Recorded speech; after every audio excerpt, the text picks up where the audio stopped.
Morning Cafe. I'm usually Stanley Nyeringit, and a very, very, very good morning to you. And sijui kama leo pia ningeanza na reminds me back in the day when ungeanza kwa stage pale ndio saying, oh mother, oh father. Some good days those ones. And I have the right minds for this conversation. People who do this for a living. And people who stand on stages and scream their lungs out. And it's a whole theater of about 1,000+ people. Uko pale nyuma lakini unamsikia bado. I wonder how the kind of training they do for their lungs. Benson, is it Ngobi or Ngofia? It depends on where. Depends on where you're coming from. All right, so leo tutumie Ngofia. Yes. Sawa. Yeah, so that my Kikuyu brothers and sisters wasikie. They'll be very happy. They're like, you hit it right. Yeah. Lecturer Performing Arts at KCA University, as well as a director, Kenya International Theatre Festival. Great to see you once again. Good to see you too. Tulikuwa na wewe last year during the whole Kid Fest. Yeah. You'll be telling us how that went. And Mike Ndeda, an actor, as well as a director, and as a film. And I always love to have people tell me who they are more than how I just introduce them. So in Tanzania, Ndeda. Who is Ndeda? Oh, Ndeda is a creative theatre director, actor, and scriptwriter. Yes. Hakuna zingine za zingine zitakuja, zingine zimejipanga tu hapo, ziko tu mahali lakini ziko. Utakuna zitarusha tukiendelea. Tutajua. How about you, Ngofia? Ngobi is a storyteller. We use different forms of creative expression, and I like providing a platform or an opportunity for Ndeda to do what they do. So hence my role at the festival. Great stuff. And today's World Theatre Day. How are you gentlemen feeling? The fact that took another that one day of just celebrating everything to do with theatre. Ngobia. It's good. It's a brilliant feeling. I think when you look at how we have associated different phenomena, different situations with specific days, Valentine's, International Day for the African Child, World Toilet Day. World Toilet Day. Iko the same na Men's Day. The same na Men's Day. Yeah, it is good when you have a day specifically associated with the craft that you do, because then we get an opportunity to reflect, we get an opportunity to think about our craft, we get an opportunity to ask ourselves which way forward for our craft, and most importantly, the public, the audiences get to know that we do have this thing called theatre. It is so serious, it has its own day set aside somewhere. Oh, yes. So it's a good day. Oh, yes. And back at home, in case you're wondering, kumbe kuna kona World Theatre Day. So it was initiated back in 1961 by the International Theatre Institute, ITI, and it is celebrated annually on such a day by the ITI centers and the international theatre community. And we'll be getting to understand, do we have ITI centers, those International Theatre Institute, and just Theatre Institute centers here in Kenya. Back at home, you can always be part of this conversation.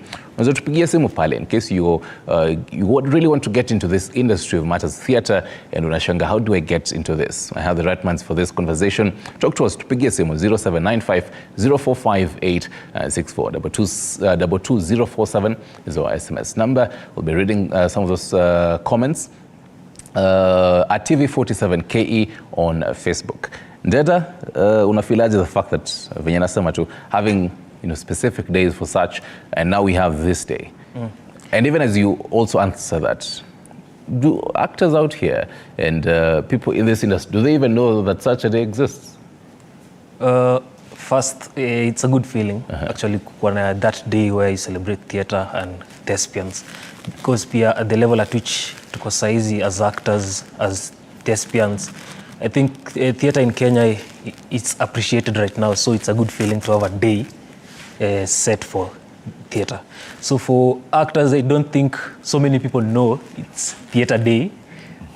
Sidhani kama kuna watu wengi wanajua ni Theatre Day, but it's a good feeling kujua. So pia leo kuwa hapa na being able to understand that there is a Theatre Day, it's a good feeling. And now that you told us, everything that you do really, matter script writing, you produce, you'd also act. It encompasses, really a lot. But ulianza yote when?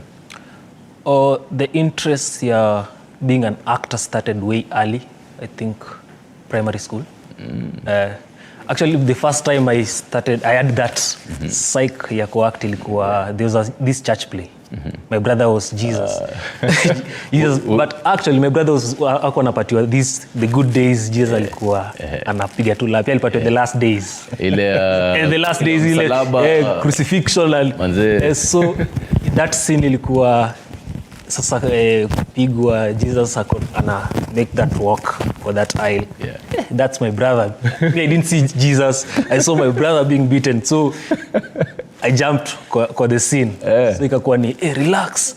So the Sunday school teacher akakuja akasema that's acting, it's not real. So that's when I realized. Your elder brother? My elder brother.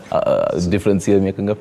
7. So when the Sunday school teacher came akasema that's acting, it's not real. So ndio that word ikakuja, oh, so it's not real, it's acting. So hapo ndo nikapata the interest. So it built hapo primary drama festival into high school. So high school ndio sasa ikakuwa this is what I really want to do. Kila first time unge make sure. Actually in high school drama fest it's like a cult. It's like competition. People have really invested in the drama festival. Even right now I think it inaendelea. So umejeza ma backdrops pale. Backdrops nini, so kuna hiyo I think interest ya theater iko high school sasa ndio iko sana. And actually, I mean, interestingly, right now it's I think I think they culminating. Is it heading to the national? Yeah. Oh, heading to, all right. And so that's your journey. That's my journey. So after high school, so I started professional acting. Immediately after high school, my first play was Footsteps of Al-Kiblan with Spellcast Media. So that's when I started doing it for money. Did you know where to go to? Because a number of people right now, even in high school, you'd find and you walk into a stage and guys are so good. Someone is doing a monologue, they're doing a 30-minute piece and they've crammed all these lines. Even if zingine zitapita, they'd ad-lib it and they do it so perfectly well. The kind of themes that have been chosen are very interesting, themes that we rarely talk about them in a society, but then they do it perfectly well. But out here, they'll exit school, high school, they're probably 18 years old. They really want to get into, somewhere there. They're probably in a school, maybe uko Kisii pale, Nyakumicha High School. I don't know if that school exists. They changed the name to something else. They rebranded. Okay. And then they really want to, get into the space, but they just don't know how. For you, did you know that nikitoka high school, I'm going straight into professional? I think for my case, it's a different issue because I had someone look up to. So immediately after high school, you told me I'll do this. So nilikuwa na mtu aliniguide. But I think earlier on haikuwa easy. It wasn't easy for actors to really get into it. But right now I think structures have been set. It's easy even for the theater culture in Nakuru, the theater culture in Eldoret. It's really rising. So it's easy for people if you have the passion, if you really want to do it, you'll do it. So structures have been set right now. I think thanks to people like Professor here who have really guided us, and it's easy. Right now it's easy. The whole transition is easy. Transition is easy, yes. So even as you jump into that, Ngofia, your journey, labda sasa we labda tukuna tuchukua back into the days of World War II. Back then in the days, how was it for you? Just starting and realizing, hey, by the way, I can stand in front of a huge crowd of people and fake something for quite a while and quite a number of minutes. Well, the funny thing is most guys either start off in church or in school. Yeah. So even in my case, was in church. You are in church, these church festivals, guys are eating on the stage. I think I was like 8. So I was hungry. I was like, I want to go and eat. Those guys are eating. Naambiwa hapana, wana-act, hawakuli, but ukiangalia kukula wanakula. So I think that is how I ended up getting connected to my Sunday school teacher to start acting. Yeah, then of course now you go through the whole drama festival process, which is very critical in our country for actors. I think at some point we normally look at it as, it's just another activity. But when you look at all the top tier actors, actresses, producers, directors, at some point they interacted with that. So what's your most memorable moment Because stage, you're in high school and you're through pale drama, either Metro, Politan Regions, ama Nationals. What's your most memorable moment? In our days, it used to be called provincial. Oh, yeah. So at the provincial level, one day in Eldoret, our backdrop collapsed on stage. We had a stage manager. That's something I discovered by the way some schools don't know. Wanakuja kujua wakitoka huku nje. But where we went to school, we had a really good theater culture. So we had a stage manager. He was called Isaiah Evans. Now he's a director. So he crawled from wherever he was backstage. He came on stage. The play is going on. Akainua backdrop. Akasongesha rostrum pia because rostrums zilikuwa zimesongeshwa. So the play is going on but guys are wondering hizi vitu zinarudiaje. Atuoni actors wamesimama wanarudisha juu. So basically he coordinated with these guys, backdrops zikasimama, show ikaendelea, but all of us karibu tusahau lines. Mlikuwa tu ko frozen mko ya play imeisha sasa. But he saved the day. So that's one of the things I remember most during the festival. Yeah, so as I was saying, the festival is critical in developing these talents up to the level that we are at. Because if all of us are exposed to theater when you are when you're coming out of high school, that is the very first time, then I think we'll be having a challenge. I think it's the same thing with other professions. You learn science, then you start getting an interest in medicine, being a scientist, and so on and so forth. You learn English, you start getting interested in things like the media and speaking in front of people, public speaking, and so on and so forth. So while we do not have performing arts then, we didn't have it in school as a co-curriculum activity, I think it went a long way to prepare us for some of these careers that we are having right now. And the fact that we are talking about largely, the elephant in the room here really is the lifelong learning journey into this whole creative sector, and really touches on, and even before tufike kwa the transition, because as you say, and in most schools utapata ati kuna stage manager, because I remember back in my time probably do the whole performance with your drama teacher, and then sasa mkianza kufika now the professionals, sasa he brings in a trainer, someone who is experienced, someone who knows the rules, someone who tells probably walking backwards is against the rules. You should probably walk from this point of the stage to this point of the stage. This is how you project your voice. These are things that you're not taught in certain levels of the field. I can start with the data. So for you, even the training in school, pale high school, ilikuanga haje? Were you mwalimu wa drama pekee ama kulikuwa na wengine? So kwangu ilikuwa, it was easy because our trainer was experienced. I was trained by Cleophas Malala in high school. For real? Currently SG. SG, but he was makes sense. The political drama that you're saying. Anyway, so he was really invested in theater and the basics about theater. So before you start rehearsals, you have a discussion, like a workshop about this is how you do it. This is how the basic concepts about theater. So it was slightly easy for us because ukitoka nje we already know some of these things. So during rehearsals there's more to it than just getting your lines. Gobi, what's the danger of even some of these learners? Because here, you're saying they're heading to nationals.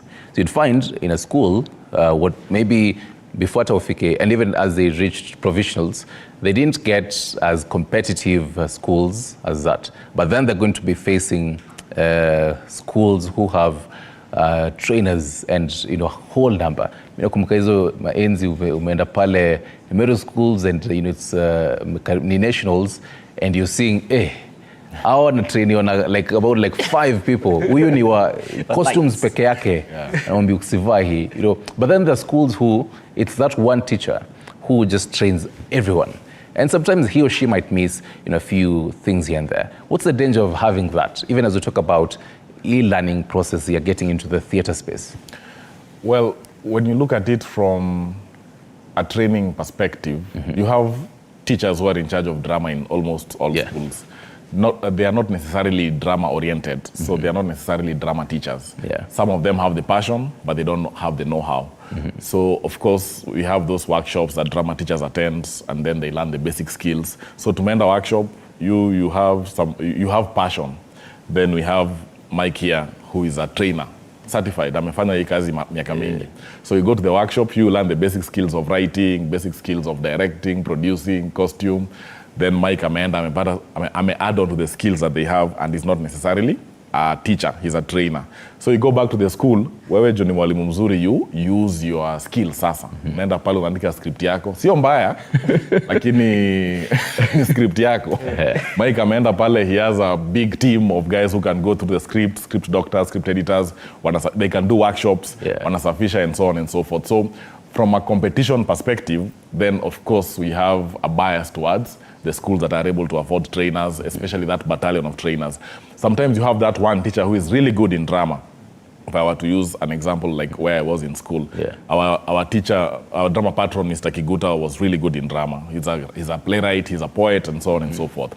So the beauty of that is then that teacher is able to impart some of these skills in you, the learners. So as early as when you're in Form 1 or in Form 2, you have responsibilities like props, you have costumes, so you can even design your own costumes, you can make your own props, you can write your own scripts at some level, and so you start getting these skills early.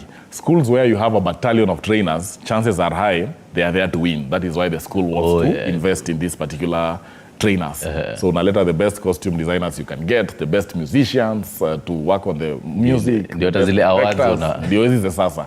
Mkienda festival, of course nyinyi ndio mtakuwa number 1. Best costume award. Best costume ni wale. Best ni wale. Best design ni wale. Best actor ni wale. Best director, kila kitu ni wale. Ule mwalimu mmoja amengangana pale na wanafunzi wake, ameperform poa. But they'll not get to 90%, will not proceed to the national. So from a competition perspective, we normally feel like some schools are disadvantaged, and if you want to grow the entire theatre spectrum from schools, especially because at basic education level it is educational. You're using drama to impart some skills, share some knowledge and skills in these particular learners. So if you focus more on the competition element, then you lose some things at that level. And there's something you said, and it's interesting because now let's say in my day, utapewa script uambiwe shika ndio hiyo. Haya, wewe utaplay this character, you're playing this character. So unaenda unashika lines zako. Umezikram nini, at first utaelewa lines and everything, and you understand all that. But then now, zile skills are even writing your own script and coming up with a theme and actually writing your own script, it would be minimal. But right now, we should really be focusing on skills oriented. For your experience, how best if ungerudi pale back then, ulikuwa chuo gani bado? Chavakali High School. You guys were good bana. So ungerudi Chavakali, how better? Right now you've seen the industry, and you've seen these are the themes people are talking about. If, for example, you to choose a theme like femicide, for example, and you're having these learners and you're telling them, I'm not writing the script for you. Miss your operating script. So that's the theme. Come up with your own script for this period of time. Can they learn with that? Because iko ndani yao, because passion hiyo stage ya high school inakunga more about passion. So I feel pia if the kids are given the chance to interpret the story the way they understand it, itakuwa easier, because there are different types of actors. There's an actor who will get the script na atajua ninafanya nini script. Hata enda directly to the lines, nishike the lines, then ata understand the story. That's why hata vile professor amesema it's not kama itabaki ni about competition, itakuwa ina inconvenience other people. So what are you getting from this entire process? So I think it will be a good idea kama things will change, iache kuwa more about competing for the nationals and everything, ikuwe ni more of sasa these are Kenyan stories. These are stories you really have to interpret. You really if you get the script, what are you going to do with the script? So I think it's just that way. And just picking up from when you're saying Kenyan stories, I remember even as this festivals were continuing, I remember I think the Minister of ICT saying that the kind of themes that have been seen even for this year, they are, first of all, they're quite interesting and they're quite unique compared to for previous years.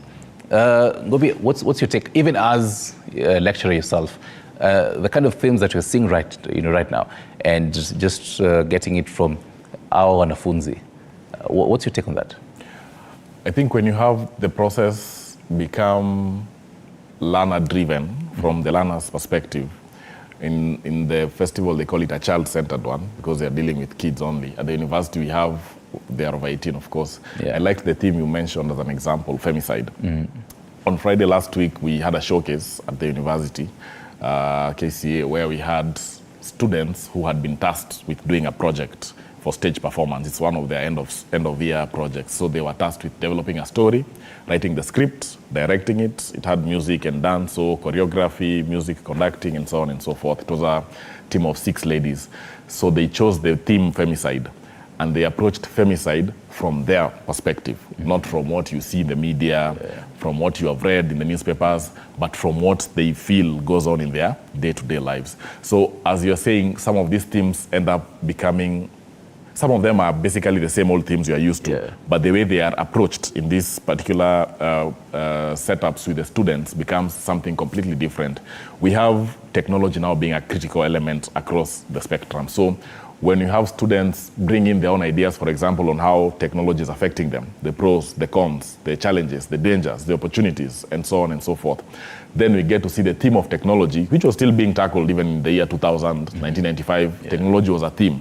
But how it is being tackled now in 2024 is completely different from back then because, number one, the learners are more involved in the process. You get to ask, Mike, how is technology affecting you personally? When you're at home, in the living room, in the bedroom, in the toilet, everywhere. That is where you get the stories now.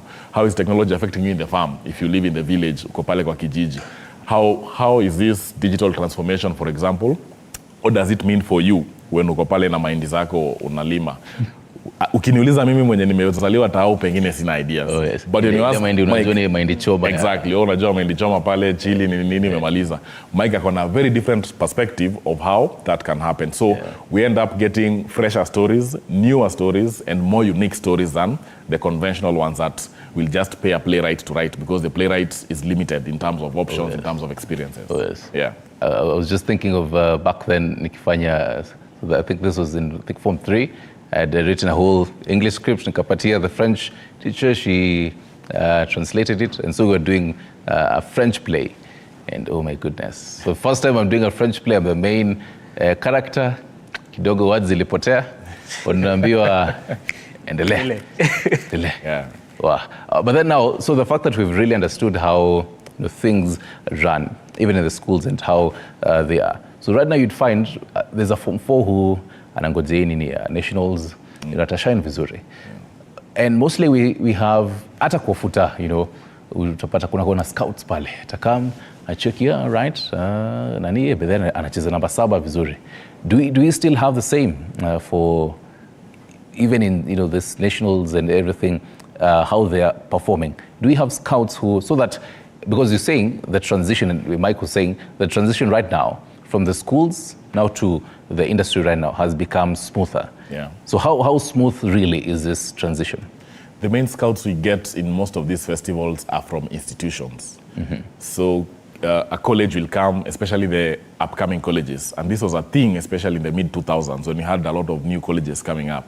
So you go to the festival, you pinpoint person A is really good in acting, you poach them. The moment they finish Form 4, you give them like a scholarship in your college, granted that they have to perform in the drama festivals because the drama festival becomes a big marketing platform at that particular level. So schools have done a lot of scouting because you see universities, some universities, especially the private ones, even the public ones, they'll attend festivals literally to poach top talent. Then they come and tell you our university is the best, our school is the best. You should join us when you finish Form 4. From a professional perspective, we do not have as many scouts coming to these festivals to tap for talent, but they are there.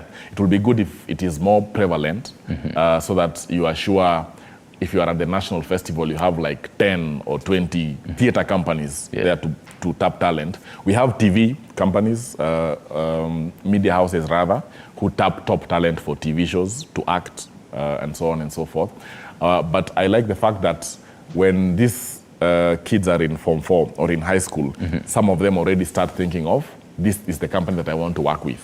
So sometimes they invite them even to the festival. Like when Millers is where he started off when I met him. When Millers was starting, you found it had a lot of people who knew each other from high school, maybe in the same institution or different institutions. But the founders had already identified this talent from the festival. So they start roping them in, telling them, ukimaliza, kuja tujaribu hii kitu. So the phenomenon is there. It is not prevalent. It will be good if it is like in football, where unakuta AFC, Gor, wameland pale games, wanabeba watu kubeba. Exactly. Ukimaliza, umeingia job. So I think for theater also, it's something that we should look into and see whether we can embrace that more. Lakini Prof, speak of looking into, si tuko na scout hapa. Jawa. Mike, ni nini shida? And the festival, vile ulikuwa identified ukiwa shule. Now you pay it forward. You go to the festival, this it's in Nembwe. You go to the festival, tafuta form 4 Zoili watatu waambie. Unaona, huyu designer na ndio hivyo. Hii ni idea poa. Naweza chukua idea. Naweza chukua lakini inaweza work because pia na understand immediately after form 4 844 ilikuwa unafanya nini apart from yani tafuta kitu unafanya kwanza alafu kama theater ilikuwa ndio unafanya nakwambia but sasa hizi I think pia education system pia imechange inakuwa ni curriculum based, so from sijui kama the new system ni watu wanaanza kufanya vitu wenyewe watafanya even later on the CBC and everything. So I think pia itakuwa easier for everyone because pia kuna that difference pia kwa the generation. Kuna Gen Z work different. Jua ni watu wenye namaliza leo najua naenda wapi kesho. Hata kama uko 19 years unajua ni wapi utaenda, but kitambo ilikuwa ni lazima nijue mtu fulani ndo anifanye, lazima you have a name ku connect.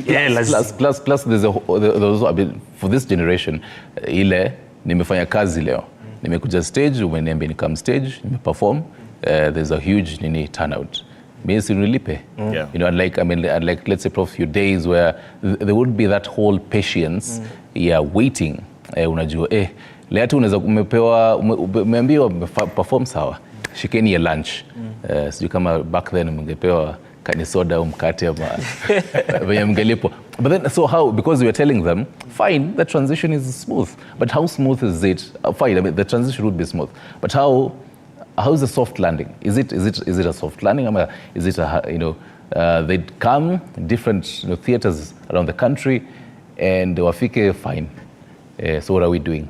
So how is the situation right now in different theaters, and how is the industry? The industry saizi naweza sema tuko at a good place because I feel kuna very strong voices championing for theater. Na it's easy for us to say, hey, I'm doing theater for a living.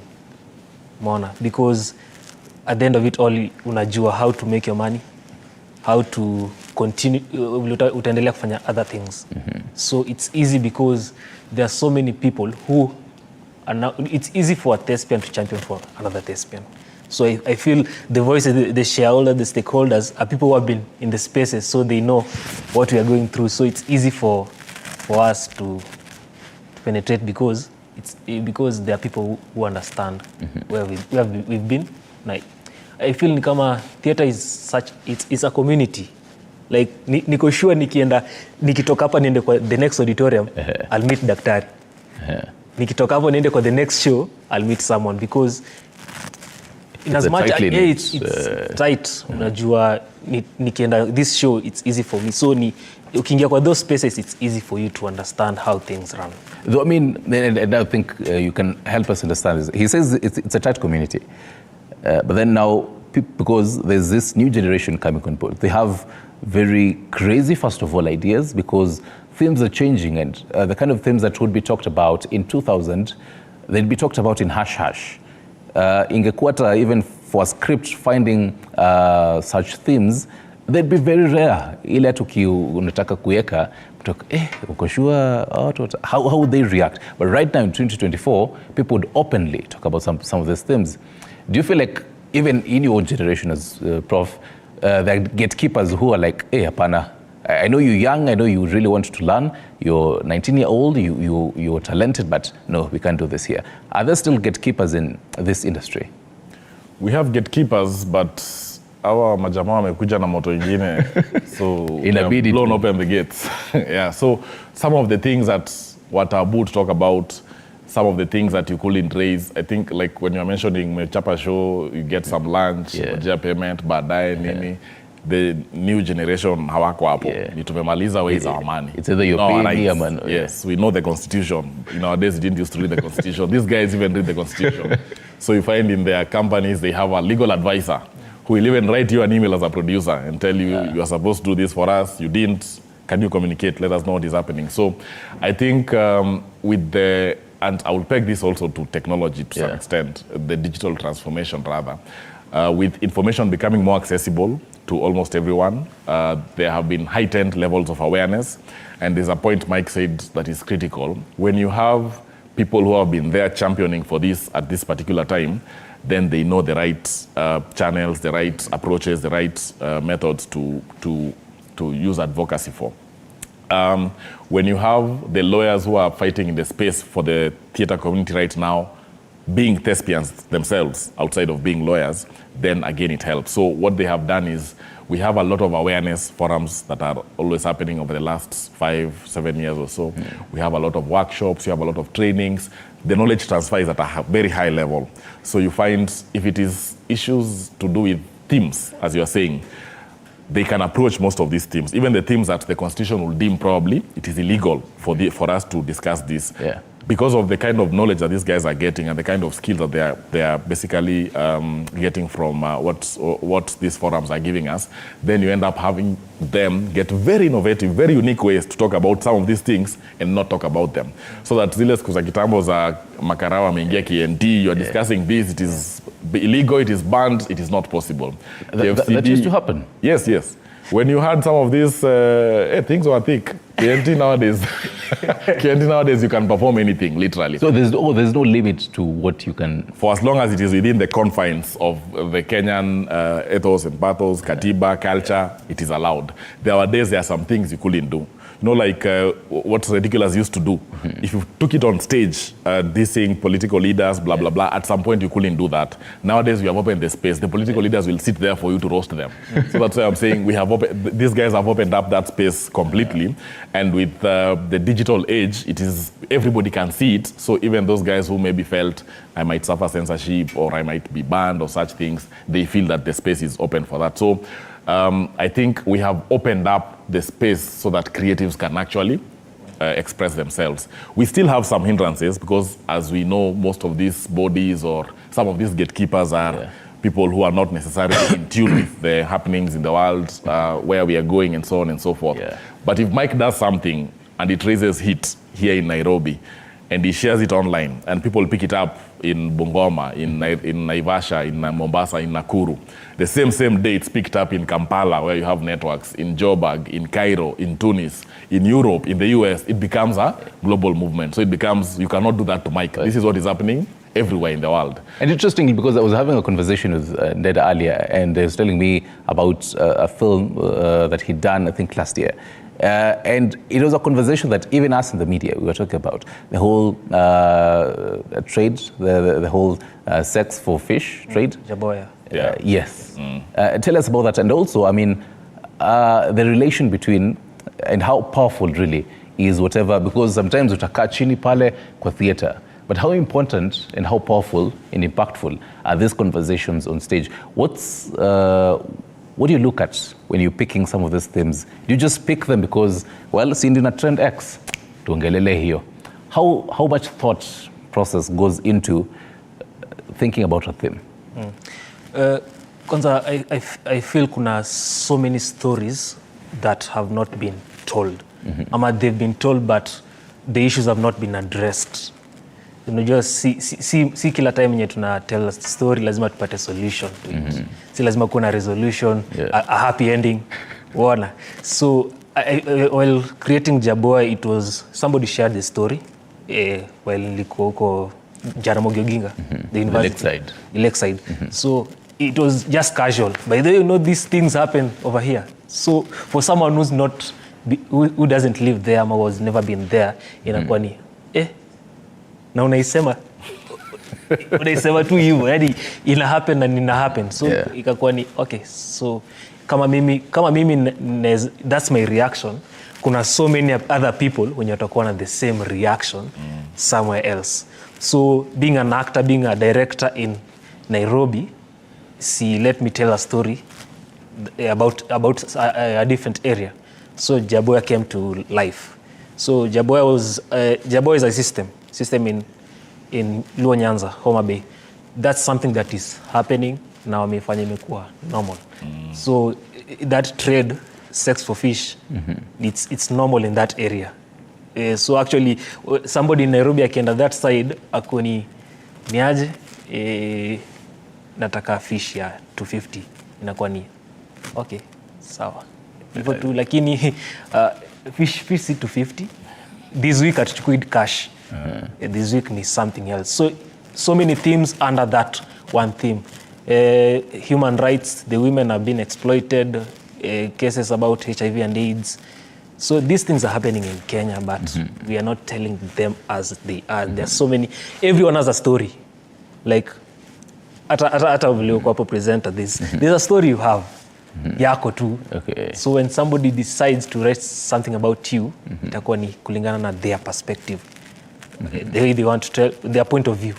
So everybody has a story. There are so many stories to be shared. A lot comes into creating pre-production, production. But I feel pia ni how much work do you want to put in? How much work do you want to put in? How much work do you want to put in? The production first, before the logistics and everything, so that we'll spend, it's you to spend hii na hii. Lazima upige research na the story. Hata kama atuta meet the budget of that story, lazima tukuwe na unique stories, lazima tukuwe na powerful stories. Fantastic. Gentlemen have about like a minute and a half ya kupata last thoughts zenu and creatively how we can really future ya theater sahi. Mtu atauliza sahi maker ametuambia yeye ni director, producer, script writer, actor as well. All this, does that mean film hailipi? I mean the whole theater hailipi vizuri such that inabidi mtu akuizo vitu zote, you know, ama does giving your last thoughts as well. We have various elements, or rather various things you can do in theater. So if we limit Mike to writing peke yake na kona talanta ya kudirect, then utakuwa umemfinya kidogo.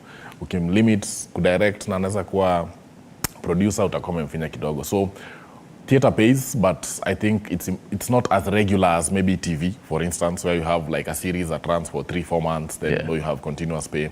So Mike ends up having to write in this production, direct this one, act in the other one, so they can have like consistent income. So we are not at the level that we'd like to be, especially with the way the economy is going. So with sema umekufa na project moja, you are not focusing on others. So you'll still find thespians dabbling in 2 or 3 productions so that they can make ends meet. But what you're saying is we are not where we were. We have come a long way. We've come a long way. There's progress, yeah. So, Ndeta, in about 5 words, for example, how will you summarize this for us? In 5 words. In 5 words. I know you're a creative and you can creatively put it there. In 5 words. Let's keep theater alive. Let's keep art and culture alive. For the Voices championing for theater and arts, thank you so much. Tuendelee tuzidi. What tunasema tuzidi. Those are more than 30 words. Anyway, asante sana gentlemen. Mike Ndeta, an actor, film producer, scriptwriter, asante sana. As well as Benson Ngofia, whichever works with you, a lecturer, performing. Is it Professor Benson? Everybody at the university is a professor. That's why they like calling us professor. But it's Benson, Benson Ngofia, lecturer, performing arts at KCA University, as well as director, Kenya International Theatre Festival. Kid Fest ilikuwa salama? Kabisa. Fish. That's where we have to wrap up this conversation. But then, So remember, I told you our diary for today, veteran journalist Rita Tinina being laid to rest today. And so this is going to be happening at, let me have these pronunciations as rightfully as possible, Nusupeni Farm at Olokirikarai in Narok County. And the cottage had left the Umash Funeral Home in Nakuru at around 7 a.m. And this funeral service and burial is expected to begin at around 10 a.m. It's about 8:50, so about an hour or so. But then we do have live pictures for that, just to see who is there. And do expect quite the media fraternity as well as members of the government. We've been having different, so 2 days ago, there's a whole Requiem Mass at Holy Family Basilica. I did see the whole media fraternity, as well as Cabinet Secretary of Matters Communications, and do expect to see that as well in Narok, and just to hear from what the media fraternity will be saying. We can have the listening to the live pictures of there. We'll come back and I'll tell you where we will be going next. Told you some Tasty Wednesday, but before that, let's cross over to Narok.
These are live pictures of Rita Tinina, a veteran journalist, just her final journey. And whatever you're seeing there was the Range Rover hearse that was carrying Tinina's body from Umash Funeral Home all the way to her home in Narok. And this funeral service and burial is expected to happen at around 10 a.m. So the whole procession is, trying to the whole timing, and it's about 5 minutes to about an hour and 5 minutes to that timing. So that means that they're probably near Narok County, and specifically in Nusupeni Farm, Olokirikari, Narok County. And our team will be there just to give you the live updates of that and what will be said from the media fraternity, from the family as well as friends, and also members of the government, and what to expect on that. And